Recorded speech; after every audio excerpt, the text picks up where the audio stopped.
감사드립니다. 하나님 말씀 보시겠습니다. 요한복음 4장 14절에서 15절 말씀 되겠습니다. 신약성경 148면 요한복음 4장 14절에서 15절 말씀을 우리 함께 읽겠습니다. 내가 주는 물을 마시는 자는 영원히 목마르지 아니하리니 내가 주는 물은 그 속에서 영생하도록 솟아나는 샘물이 되리라. 여자가 이르되 주여 그런 물을 내게 주사 목마르지도 않고 또 여기 물 기르러 오지도 않게 하소서. 아멘. 예담성가대 찬양으로 하나님께 영광 돌리겠습니다.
감사합니다.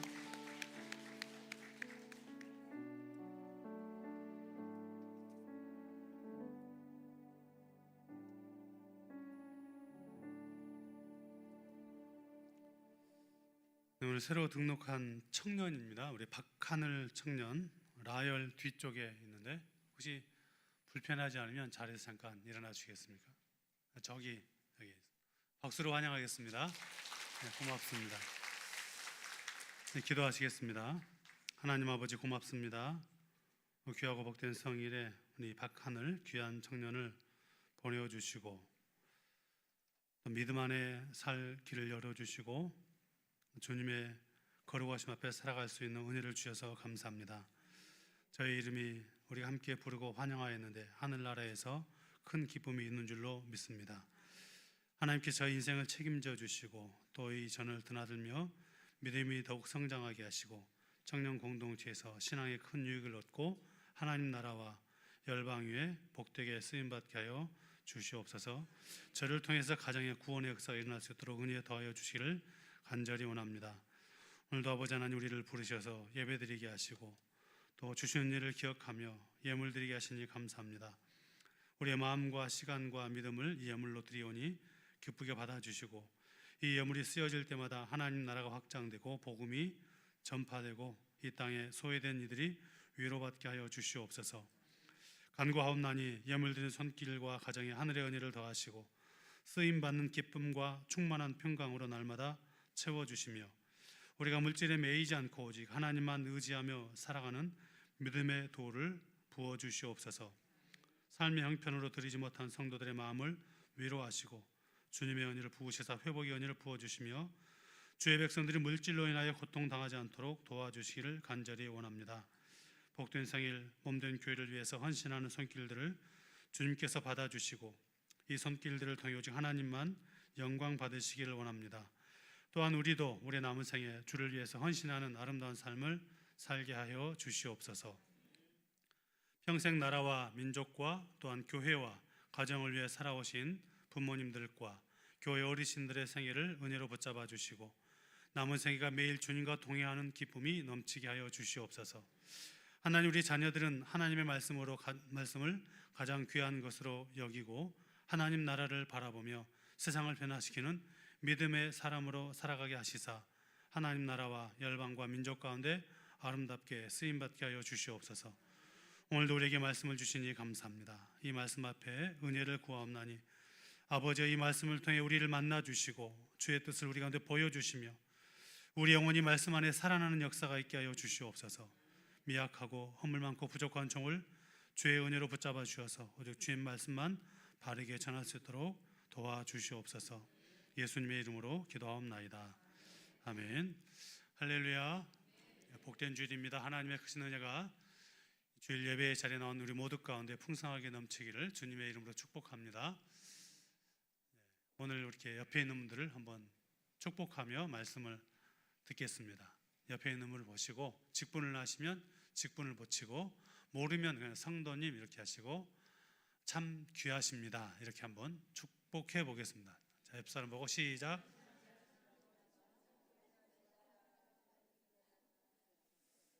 네, 그 말 들으니까 어떠세요? 기분이 좋으시죠? 기분 좋은데 이제 아는 사람 통해 들으니까 기분 좋은데 모르는 사람이 갑자기 우리에게 뭔가를 칭찬하면 느낌이 좀 이상하죠. 뭐냐면 우리도 모르는 어떤 약점 같은 것들이 우리에게 있기 때문입니다. 그 약점을 결핍 이렇게 말해도 괜찮을 것 같습니다. 제가 지난 주간 이제 휴가를 보내면서 이런 결핍과 관련된 책을 한 권 읽었는데 지금은 이 시카고 대학에서 교수로 재직하고 계시고 이전에는 하버드 대학에서 교수로 재직하시는 샌딜 멀레이너선 교수님이 쓴 결핍은 우리를 어떻게 변화시키는가라고 하는 책입니다. 이 책은 결핍과 관련된 여러 가지 어떤 사건들 또 학문적인 내용들을 들려주면서 결론을 내리지는 않습니다. 그러니까 열린 결론을 내려놓죠. 그래서 이 책을 읽는 독자로 하여금 결핍 가운데 살아가는 인생들이 어떻게 선택해야 되는가라고 하는 것들을 열어주는 그런 책이 되는 것 같습니다. 책의 내용 핵심은 이런 것입니다. 결핍은 우리의 시야를 굉장히 좁게 만들어 버린다는 것입니다. 기독교 서적은 아니니까 굳이 사서 읽을 필요는 없습니다. 그냥 오늘 이제 설교하면서 이 책 내용을 몇 번 인용할 건데 그 정도 생각하셔도 충분히 도움이 되지 않을까 싶습니다. 우리는 다 약점을 가지고 있죠. 그 약점이 어떤 사람에는 굉장히 큰 것일 수도 있죠. 예를 들면 경제적인 또 어떤 건강과 관련된 이런 약점 또 이런 결핍이 될 수도 있고 아주 사소한 것도 우리의 약점과 결핍이 될 수 있습니다. 어떤 사람은 그의 사투리가 결핍이 될 수도 있고 지금 내가 가지고 있는 어떤 외모가 결핍이 될 수도 있습니다. 그래서 그런 약점과 결핍이 연약함이 우리 가운데 있을 때 우리는 스스로 생각하죠. 내가 이것만 해결되면 나는 충분히 당당한 삶을 살아갈 수 있어 라고 생각하고 살아갑니다. 어쩌면 우리는 많은 경우에 이런 약점과 결핍과 연약함을 해결하기 위해서 우리의 시간들을 많이 쓰고 있지 않나라는 생각도 듭니다. 그렇다면 우리가 그런 결핍과 약점이라고 생각했던 그것들이 해결되고 그것이 메꾸어지면 우리는 그런 당당함을 누리고 살아갈 수 있는가? 과연 그런 어떤 정신들이 성경적인 사고와 동일하게 궤를 같이 하고 있는가라고 하는 질문을 하면서 오늘 말씀을 함께 생각해 보도록 하겠습니다. 성경은 우리에게 이런 결핍과 약점에 대해서 무엇을 말씀하고 있을까요? 오늘 우리는 사마리아 성의 수가성 여인, 우물가의 여인 이야기를 잠깐 읽었습니다. 너무 잘 아는 말씀이죠. 이 여인은 매우 많은 결핍을 가지고 있었는데 주님을 만나고 이 결핍이 새롭게 되는 것을 볼 수가 있습니다. 오늘 이 본문을 통해서 우리 가운데 하나님께서 나의 연약함, 나의 결핍이 어떻게 하나님의 손에 들려지고 또 쓰여져야 하는가라고 하는 것을 함께 생각해 보겠습니다. 아까 말씀드린 그 책에 보면 멀레이너슨 교수님 이렇게 말합니다. 가난은 물질에 대한 결핍이지 않습니까? 가난은 한 밤을 꼬박 세운 것보다, 그러니까 밤을 꼴딱 세운 것보다 사람의 인지 능력을 떨어뜨린다. 이게 무슨 말이냐면 여러분, 밤을 꼬박 세우고 나면 그 다음날 어떤 일할 때 정신이 집중이 되던가요? 안 되던가요? 안 되죠. 정신이 혼미해지죠. 그런데 결핍은 긴 시간 동안 우리에게 있어서 별 문제가 아닌 것 같은데 우리도 모르는 사이에 결핍이 우리 가운데 딱 대두가 되면 우리는 사고의 폭이 좁아지게 된다는 거예요. 그러니까 터널을 지나는 것처럼.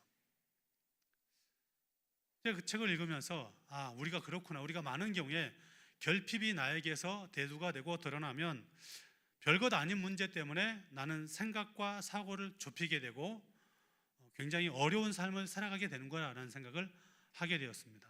그런데 만약에 내가 생각하는 그 결핍의 문제를 다른 누군가가 바라보면 그것은 별 문제가 아닐 수 있다는 것이죠. 예를 들면 장기를 두고 있는 사람들, 장기 두고 있는 두 사람 보면 그 두 사람보다 옆에 있는 사람이 훨씬 더 잘 돼요. 그래서 훈수 두잖아요. 훈수. 야, 말을 이렇게 옮기고 상을 이렇게 옮기고 차를 이렇게 해봐. 근데 사실 그 사람한테 네가 가서 해봐 그러면 더 못하죠. 그렇다는 거예요. 사람이 그 결핍의 문제가 발생이 되면 그 결핍 때문에 어떤 인지 능력이 떨어지고 사고의 폭이 좁아지고 어려움을 겪을 가능성이 매우 많다는 것입니다. 근데 여러분, 신앙도 그렇습니다. 우리가 이런저런 결핍을 가지고 살아가죠. 그런데 그 결핍에 딱 이렇게 함몰되면 영적으로 큰 어려움에 빠질 수 있는데 하나님을 바라볼 여유가 없어진다는 것입니다.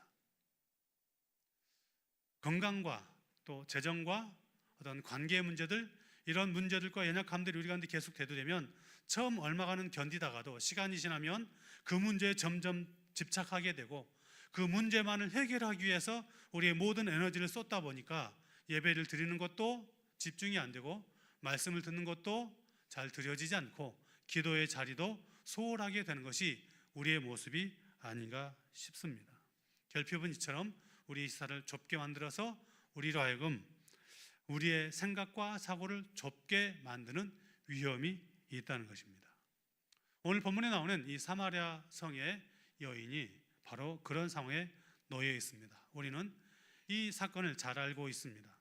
이 여인이 어떤 삶을 살고 있는지도 잘 알고 있는데, 근데 이 여인이 대낮에 물을 기르러 오죠.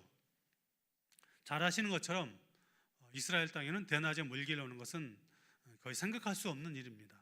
그럼에도 불구하고 이 여인이 대낮에 사람들을 피해서 홀로 우물가에 물을 길러 온 것은 이 여인에게 많은 결핍과 약점이 있었음을 상징적으로 보여주고 있습니다. 먼저는 사회적인 결핍이 있습니다. 사람들과의 관계가 두려웠던 것입니다. 누군가가 자기를 향해서 조롱하고 비웃음질하고 손가락질하는 것 같은 그런 두려움이 있었고, 그것이 결국 자기의 문제와 관련되어 있다는, 자기가 지금 결핍되어 있는 어떤 것과 관련되어 있다는 것 때문에 이런 연약함이 있는 것이죠. 두 번째는 정서적 결핍이 있습니다.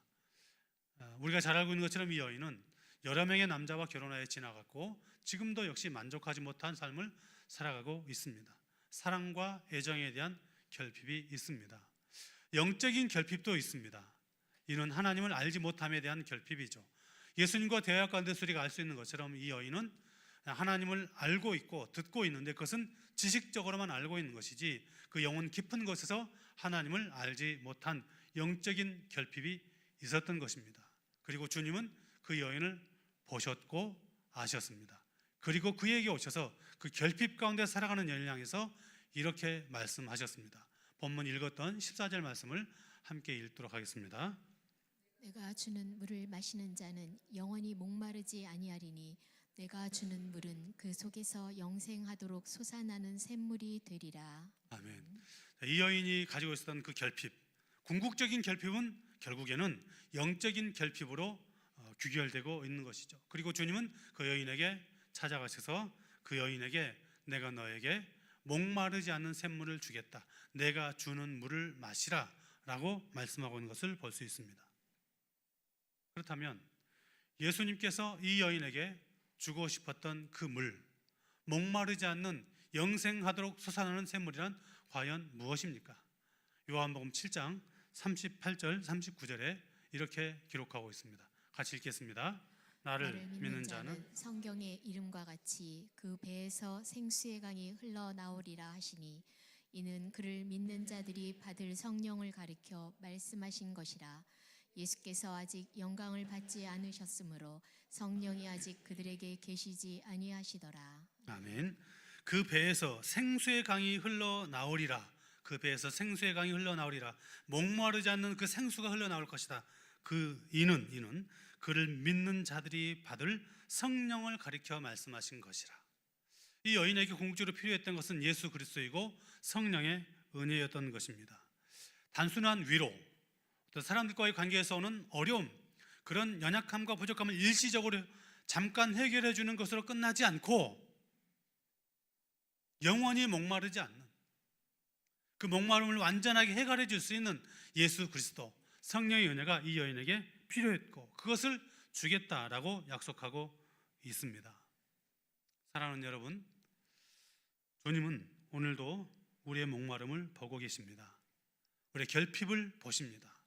그리고 이렇게 말씀하십니다.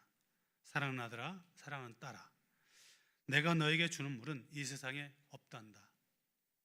내가 주는 물을 마셔야 한다. 네가 찾는 물은 이 세상에 없다. 내가 주는 물을 너는 마셔야 한다 라고 말씀합니다. 여러분에게 주님께서 주시는 이 세상에 줄 수 없는 주님으로 인한 그 목마름을 해결하는 참된 생수가, 그 기쁨이 오늘 예배드리는 우리 모두 가운데 넘치기를 주님의 이름으로 축복합니다. 우리가 잘 아는 탕자의 이야기도, 예수님께서 들려주신 비유인 탕자의 이야기도 이와 비슷한 이야기가 기록되어 있습니다. 아버지의 사랑을 알지 못했던 둘째 아들이 아버지의 재산을 챙겨서 세상의 부요함이 자기의 모든 것들을 풍족하게 채워질 것이다 라는 착각을 가지고 아버지 집을 나가게 되죠. 자기 멋대로 살았습니다. 돈이 있을 때, 경제적으로 풍요로울 때 친구들이 그와 함께 했고 먹고 마심에 부족함이 없었습니다. 이제 나는 부족함이 없다. 그런데 영원할 줄 알았던 물질이 다 떨어지고 가진 것 다 탕진되었을 때 결핍이 찾아오는 것이죠. 배고프고 목마르고 사람들이 떠나니 친구에 대한 결핍도 생긴 것입니다. 그런데 여러분, 바로 그 결핍의 자리에서 이 아들이 생각했던 것이 있습니다. 그것이 무엇입니까? 우리 아버지 집. 누가복음 15장 17절 같이 읽겠습니다. 이에 스스로 돌이켜 이르되 내 아버지에게는 양식이 풍족한 품꾼이 얼마나 많은가. 나는 여기서 줄여 죽는구나. 아멘. 있었던 모든 것들이 다 떨어지니까, 결핍이 자기 가운데 오니까 그 결핍을 통해서 이 아들이 뭘 생각하냐면 아버지의 집을 생각하게 된 것이에요. 그러니 이 결핍은 아버지 집으로 돌아가는 도구, 통로가 되었던 것입니다. 그리하여 이 아들은 그 결핍을 끌어안고 아버지 집으로 갔고 아버지는 그 아들을 있는 모습 그대로 용납하고 품어주셨습니다. 우리는 항상 결핍이 문제라고 생각합니다. 그래서 그 부족함과 결핍과 연약함이 없어지면 나는 무한히 강한 내 신앙도, 내 인생도 바뀔 것이다 라고 생각하고 살아갑니다. 그러나 성경은 반대로 말하죠. 오히려 그 부족함과 결핍이 없어지는 것이 아니라 그 부족함과 결핍이 우리 가운데 보일 때 그것 가지고 무엇을 바라보고 어디로 향해야 하는지가 중요하다라고 말씀합니다. 성경이 성도에게 요구한 삶이란 약점도 없고 부족함도 없고 결핍도 없는 무한히 강한 그 누구도 나를 업신여기지 못할 그런 강력한 힘을 갖는 약점도 없는 인생으로 살아가기를 원하는 것이 아니라 결핍과 연약함이 있을 때 그것 가지고 우리 인생의 근원 되시는 우리 목마름의 가람을 해결해 주시는 예수 그리스도 하나님 앞에 나오기를 원하고 계시다는 사실입니다.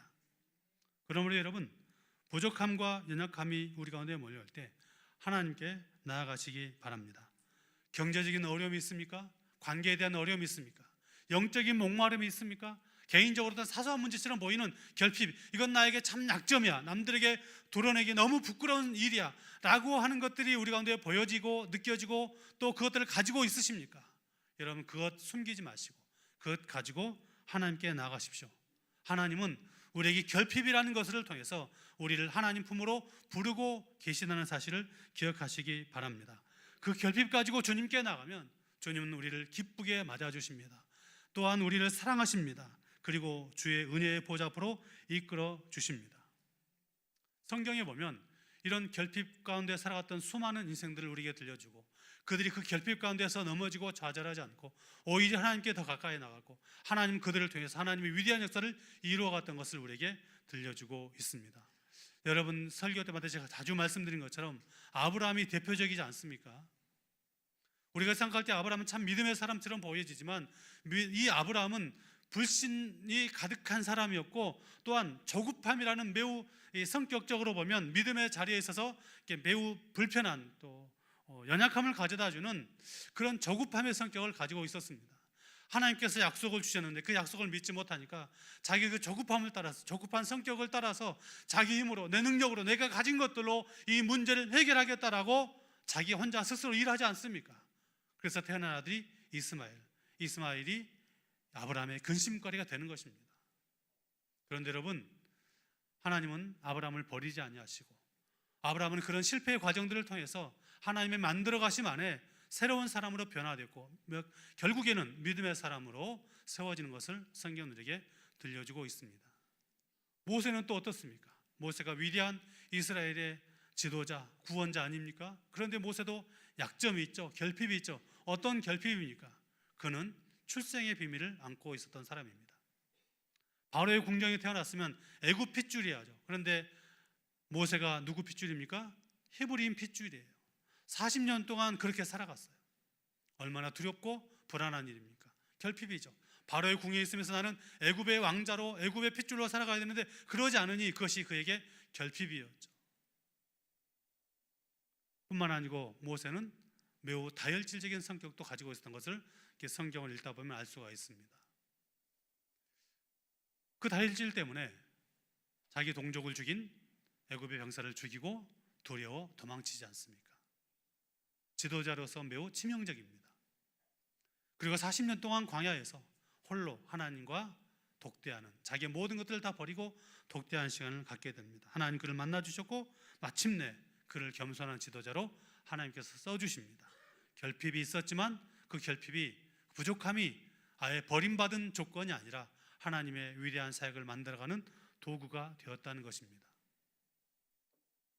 다윗 마찬가지 아닙니까? 다윗은 왕이죠.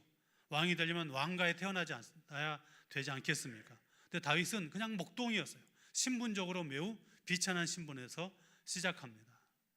또한 뿐만 아니고 다윗은 항상 그러진 않았지만 많은 경우 욕망에 사로잡힐 때가 있었습니다. 자기의 위치와 자리가 높아지니까 자기의 위치를 자랑하고 싶어서 군사들의 수를 계수합니다. 욕망의 노예가 되어서 이웃집 여인을 품고 그로 인해서 하나님 앞에 부끄러운 삶을 살아갑니다. 결핍이죠. 문제죠. 약점이죠. 그런데 여러분, 다윗이 그런 그 부끄러움과 연약함과 결핍 속에서 무엇을 했습니까? 그는 하나님께 나가 하나님의 도우심을 구하고 하나님 앞에 납작 엎드려 무릎 꿇는 삶을 살아갑니다. 시편 51편 10절에서 그래서 이렇게 다윗이 고백합니다. 같이 읽겠습니다. 하나님이여, 내 속에 정한 마음을 창조하시고 내 안에 정직한 영을 새롭게 하소서. 아멘. 결핍과 실패가 다윗을 회개의 자리를 이끌었고 그는 하나님 앞에 믿음의 왕, 이스라엘의 이상왕으로 하나님이 사용하시는 것을 볼 수가 있습니다. 우리가 이게 익숙하지 않는 에훗이라는 사사가 있습니다. 사사 그러면 우리는 삼손, 뭐 드보라 뭐 이런 사람들 생각할 수 있는데 기드온. 그런데 에훗이라는 사사는 성경에서 그를 왼손잡이라고 표현합니다. 우리나라도 예전에는, 지금은 아니지만 예전에 왼손 쓰면 부모님들이 되게 뭐라고 그랬어요, 그렇죠? 그 뭐라고 했던 분 중에 한 분이 바로 여러분이죠. 왼손 쓰면 안 된다, 오른손 써라, 밥상에서 왼손이 뭐냐. 우리는 그래도 그게 조금 용납됐고 지금은 많이 괜찮습니다. 그런데 이스라엘에서는 이 왼손은 하나님 앞에 저주받는 것이라고 생각했어요. 왜요? 성경에 보면 하나님의 그 능력과 권세와 영광을 표현할 때 항상 무슨 손? 여호와의 오른손이 이런 표현을 쓰고 있어요. 그러니 왼손을 썼다는 것은 매우 불경건한 또 경멸스러운 그런 대상이 되었던 것이죠. 그런데 하나님은 그 왼손잡이 에훗을 들어서 이스라엘을 구원하는 사사로 쓰고 있는 것을 볼 수가 있습니다. 이들의 특징이 무엇입니까? 약점과 결핍이 없습니까? 아닙니다. 약점과 결핍이 참으로 많았지만 하나님 앞에 그것들이 드려질 때 그 약점과 결핍이 오히려 하나님의 그 위대하신 능력을 드러내는 도구요 통로가 되었다는 것입니다. 다시 탕자의 이야기를 좀 생각해 보십시오. 우리는 보통 탕자 이야기하면서 늘 생각하기를 그 집 나간 아들만 생각합니다. 그런데 여러분, 집 나간 아들도 중요하지만 집에 있는 큰아들도 중요하고 그들을 받는 아버지도 중요합니다. 둘째 아들이 물질에 대한 결핍이 있었다면 큰아들은 아버지 집에 있으면서도 자기에게 무엇이 부족한지를 모르는 그런 영적인 결핍이 있었죠. 어찌됐든지 이 탕자는 아버지의 사랑을 알지 못했고 집을 나왔다 허랑방탕하여 물질을 다 허비하고 결핍의 순간에 아버지 집을 찾아와 아버지 앞에 나아갑니다. 그때 아버지가 어떻게 합니까? 책망하고 외면하고 이 나쁜 놈, 너의 그 약점과 부족함을 아느냐? 너 평생 내 밑에서 종처럼 살아라 라고 말씀하지 않고 아버지가 아들을 품고 안아주고 아들의 지위 그대로 원래 그 모습 그대로 용납하여 주는 것을 볼 수가 있습니다. 이것이 하나님의 사랑이죠. 결핍이 하나님께로 향했을 때 어떻게 나타나는가? 그 결핍이 하나님께로 드려졌을 때 하나님은 인색하지 않고 외면하지 않고 있는 모습 그대로 받아주십니다. 바울이 이것을 잘 알고 있었습니다. 그래서 바울이 고린도후서 12장 9절에서 이렇게 자기의 부족함과 연약함을 고백하고 있습니다. 같이 읽겠습니다. 나에게 이르시기를 내 은혜가 내게 족하도다. 이는 내 능력이 약한 데서 온전하여짐이라 하신지라. 그러므로 도리어 크게 기뻐함으로 나의 여러 약한 것들에 대하여 자랑하리니 이는 그리스도의 능력이 내게 머물게 하려 함이라. 아멘. 내 은혜가 너에게 족하다. 이는 나의 능력이 약한 데서 결핍 속에서 약한 데서 온전하여지기 때문이다. 바울은 우리는 잘 알지 못하지만 약점이 참 많았던 것 같습니다. 그럼에도 불구하고 자신의 약함을 숨기지 않았습니다. 왜냐하면 그 약점과 연약함과 결핍이 하나님께 드려질 때 하나님의 더 큰 능력이 그 약점 속에서 나타나는 것을 알고 있었기 때문입니다. 그래서 바울은 이어지는 10절에서 이렇게 고백하고 있죠. 자, 10절 말씀을 함께 읽겠습니다. 그러므로 내가 그리스도를 위하여 약한 것들과 능욕과 궁핍과 박해와 공고를 기뻐하노니 이는 내가 약한 그때의 강함이라. 아멘. 내가 그리스도를 위하여 약한 것들과 그것들을 기뻐한다. 왜냐하면 이는 내가 약한 그때 강하기 때문이다. 바울 사도가 자신의 약함을 자랑할 수 있었던 이유는 그 약함 속에서 하나님의 권세와 예수 그리스도의 능력과 하나님 그 위대하심이 그 약함 속에서 드러났기 때문입니다. 저도 설교할 때 가끔 말씀드리지만 저도 참 목회자로서는 굉장히 약점이 많은 사람입니다. 먼저는 사람들 앞에 서서 말하는 것이 참 어려운 사람이었습니다. 지금은 그래도 좀 괜찮죠. 예전에는 사람들 앞에 서는 것이 너무 두려웠습니다. 또 목회자로서 이게 이제 말이 생명인데 지금도 여러분 제 발음이 좀 가끔 이렇게 뭉개질 때 있죠. 여러분 모르시지만 저는 느껴요. 이게 진짜 많이 노력해서 이 정도까지 온 것입니다. 뿐만 아니고 저에게는 사투리라는 약점도 있습니다. 사투리가 약점은 아니지만 어찌됐든지 목회할 때 목회자는 모든 성도들에게 편한 말을 써야 되기 때문에 그런 약점이었죠. 또 집안으로 보자면 저희 집안은 뭐 믿으면 누구는 믿음의 몇 대 가문 이러는데 저희들부터 예수 믿기 시작해서 집안이 복음화된 그런 케이스죠. 믿음의 어떤 가문을 셀 수도 없습니다. 교회가, 제가 다녔던 교회가 이렇게 규모가 있어서 체계적인 것들을 받아서 목회하면 교역자로 살아가려면 이렇게 준비하면 되겠구나라고 하는 그런 어떤 도움을 받을 수도 없는 그런 시골 교회에서 고등학교 때까지 신앙생활을 하며 자라왔습니다. 약점이 참 많습니다. 목회자로서 부족한 것이 너무 많습니다. 그런데 하나님은 그 부족함을 외면하지 않으시고 하나님 은혜로 저의 삶에 채워주셨습니다. 여러분, 결핍, 약점, 부족함은 부끄러운 것 아닙니다. 사람들에게는 부끄럽죠. 그래서 감추기 위해서 더 많은 것들로 치장하죠. 감추려고 가면을 씁니다. 그런데 여러분, 그 부족함이 하나님 앞에 드려질 때 그 연약함과 부족함과 결핍은 하나님의 은혜를 경험하는 통로가 된다는 사실을 기억하시기 바랍니다. 그렇다면 그 연약함을 어떻게 은혜로 바꿀 수 있을까요? 먼저는 결핍을 있는 그대로 인정하시기 바랍니다. 말씀드렸던 샌딜 멀레이선 너선 교수님은 이렇게 말합니다. 결핍을 인정할 때 새로운 가능성이 열린다. 참, 이게 성경 말씀은 아닌데 성경적인 것 같아요. 우리는 하나님 앞에 있는 모습 그대로 진실해야 합니다. 감출 필요 없습니다. 가면 쓸 필요 없습니다. 세상은 너의 약점을 감춰, 너의 결핍을 감춰, 그래야 세상이 너를 무시하지 않아 라고 말하지만 성경은 아니야. 너는 있는 모습 그대로 하나님께 나가서 너의 진실을 하나님께 고백하라. 아버지께 나아가라. 하나님께 나가서 너의 부족함과 연약함을 있는 그대로 고백하라. 그러면 하나님께서 그 약점과 연약함과 불편함 속에서 일하실 것이다 라고 말씀하고 있는 것입니다. 황자를 보십시오. 그는 아버지의 모든 것을 소진했습니다. 부끄러운 인생입니다.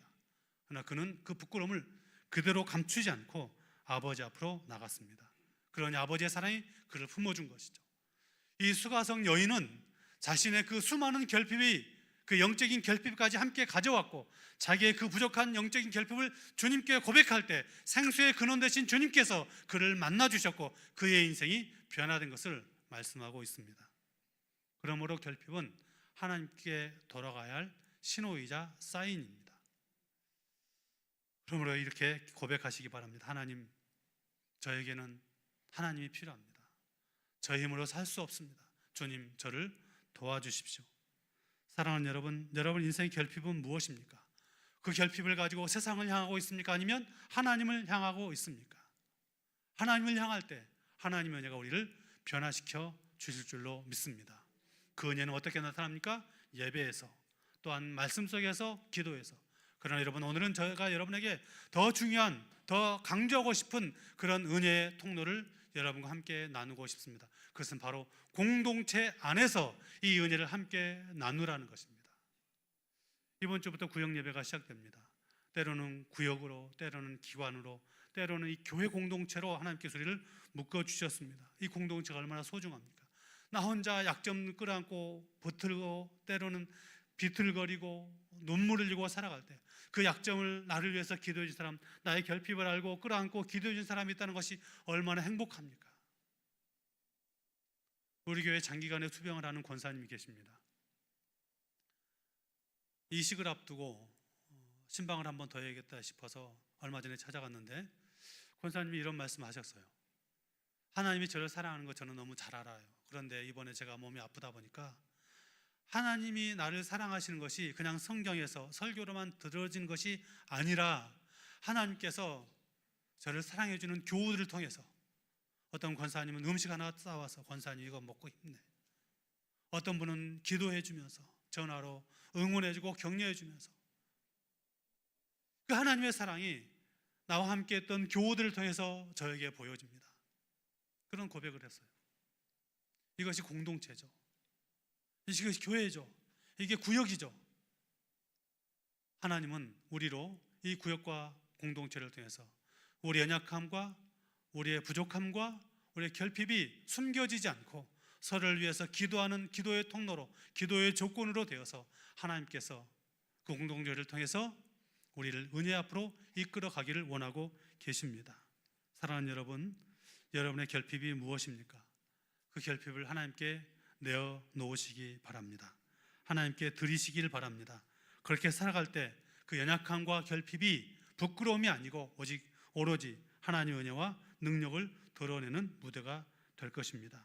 주 앞에 나아가십시오. 주님께서 여러분의 빈 자리에 생수를 채워 주실 것입니다. 주님, 저의 결핍을 주님께 드립니다. 저의 연약함을 채워주옵소서. 이 고백이 한 주간 믿음으로 살아가는 저와 여러분의 고백이 될 수 있기를 주님의 이름으로 축복합니다. 기도하시겠습니다.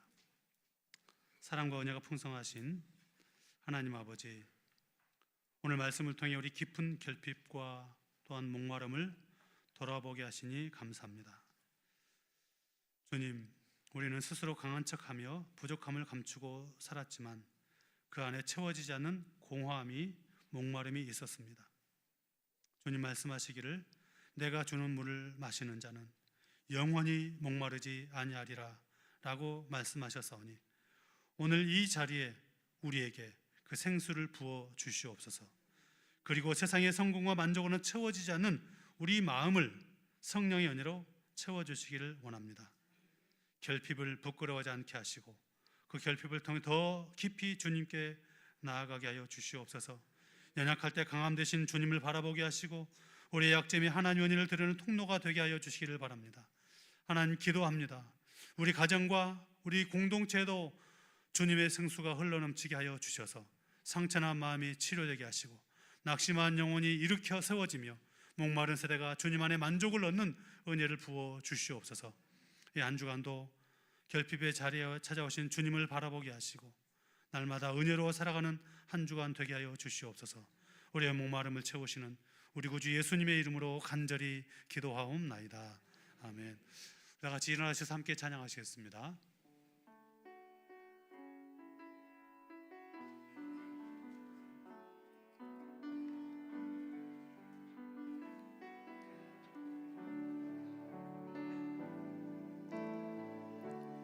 은혜 아니면 살아갈 수가 없네. 호흡마저도 다 주의 것이니 세상 평안과 위로 내게 없어도 예수, 오직 예수뿐. 은혜 아니면 살아갈 수가 없네. 은혜 아니면 살아갈 수가 없네. 호흡마저도 다 주의 것이니 세상 평안과 위로 내게 없어도 예수, 오직 예수뿐이네. 크신 계획 다 크신 계획 다 볼 수도 없고 작은 고난에 지쳐도 주께 묶인 나의 모든 삶 버티고 견디. 크신 계획 다 볼 수도 없고 크신 계획 다 볼 수도 없고 작은 고난에 지쳐도 주께 묶인 나의 모든 삶 버티고 견디게 하시네.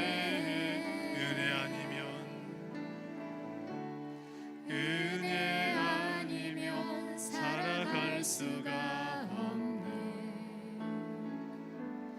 나의 모든 것 다 주께 맡기니 참된 평안과 위로 내게 주신 주 예수, 오직 예수뿐이네.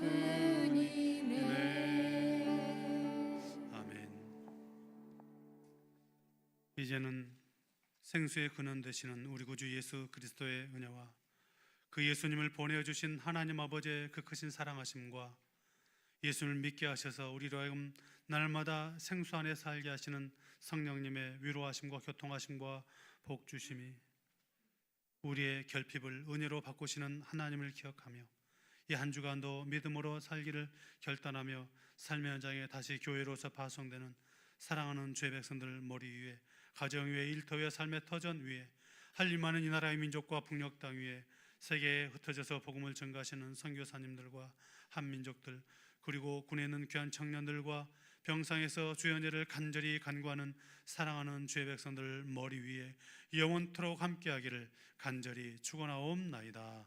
아멘.